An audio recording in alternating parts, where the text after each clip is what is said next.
ಬೆಳಗಾವಿ ದಕ್ಷಿಣ ಶಾಸಕ ಅಭಯ್ ಪಾಟೀಲ್ ವಿರುದ್ಧ ಭ್ರಷ್ಟಾಚಾರ ಹಾಗೂ ಅಕ್ರಮ ಆಸ್ತಿ ಗಳಿಕೆ ಆರೋಪ ಕೇಳಿಬಂದಿದ್ದು, ಶಾಸಕ ಸ್ಥಾನಕ್ಕೆ ರಾಜೀನಾಮೆ ನೀಡುವಂತೆ ಆಗ್ರಹಿಸಿ ಕನ್ನಡ ಸಾಹಿತಿ ಭವನದಲ್ಲಿ ಧರಣಿ ನಡೆಸಿದ್ರು. ಸಾಮಾಜಿಕ ಕಾರ್ಯಕರ್ತ ಸುಜೀತ್ ಮುಳುಗುಂದ ಮಾತನಾಡಿ, ಸಚಿವ ಬಿ ನಾಗೇಂದ್ರ ವಿರುದ್ಧ ಭ್ರಷ್ಟಾಚಾರದ ಆರೋಪ ಮಾಡುತ್ತಿರುವ ಅಭಯ್ ಪಾಟೀಲ್ ಮೊದಲು ತಮ್ಮ ಮೇಲಿರುವ ಆರೋಪಗಳಿಗೆ ಸ್ಪಷ್ಟನೆ ನೀಡಬೇಕು.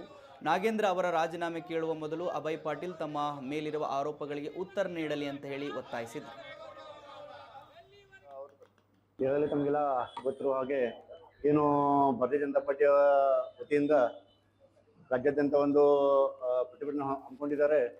ಅದು ಅಂತಂದ್ರೆ ಭ್ರಷ್ಟಾಚಾರದ ವಿರುದ್ಧ, ಒಂದು ಸರ್ಕಾರದಲ್ಲಿರುವಂತಹ ಸಚಿವರ ವಿರುದ್ಧ ಅವರು ಭ್ರಷ್ಟಾಚಾರ ಮಾಡಿದ್ದಾರೆ ಅಂತ ತಿಳ್ಕೊಂಡು ಆ ಆಪಾದನೆ ಮೇಲೆ ಹೋರಾಟ ಮಾಡ್ತಾ ಇದ್ದಾರೆ.